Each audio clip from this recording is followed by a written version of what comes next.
Thank you. Thank you very much. Thank you.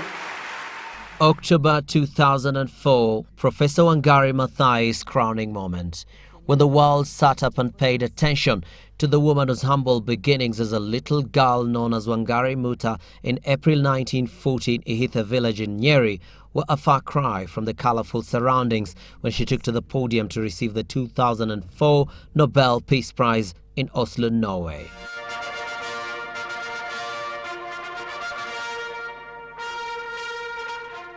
History had been rewritten after Wangari Maathai became the first African woman and the first Kenyan to win the respected prize.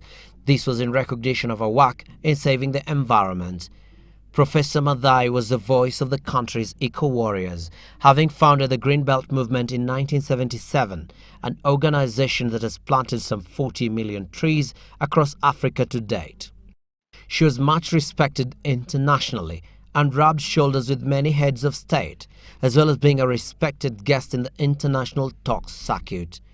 But this was not just a humble journey to the top, not just a journey that also saw her in 1971 become the first woman in Eastern Central Africa to receive a PhD, one that witnessed her run unsuccessfully for the presidency in 1997. It was a political trek that also saw her become a member of parliament, representing Tetu constituency in 2002, after which she was appointed Assistant Minister for Environment when President Kibaki took over the reins of power from retired President Moi.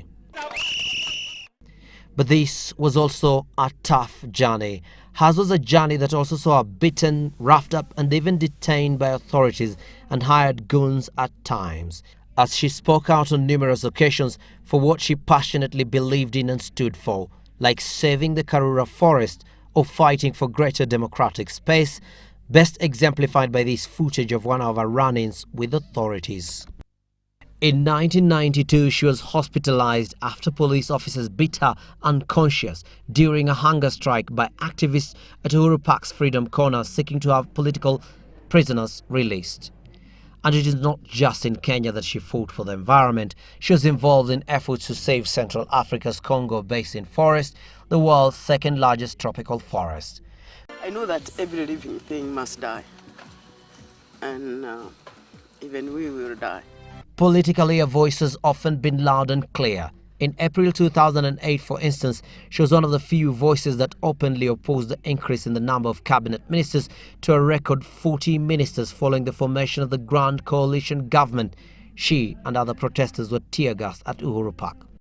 And it is the same Uhuru Park that Professor Maathai rescued from the jaws of illegal encroachment in October 1989, when the then ruling party KANU, at the height of the single-party dictatorship, planned to put up a 60-story building to be known as Kenya Times Media Trust Complex at Nairobi's Scenic Park. The building was to be KANU's headquarters. Uhuru Park, Kenya's iconic grounds as it stands today, would have been but a tiny page of the country's history had it not been for Professor Maathai's determined resistance against the proposed KANU building, and in the process she angered the then powerful President Daniel Moi. Despite all this, Maathai maintained a cool. Kenya's towering icon of environmental and political activism is no more, but her legacy stands proudly for all to see, a more environmentally aware and politically educated citizenry. Abdi Osman for Power Breakfast News.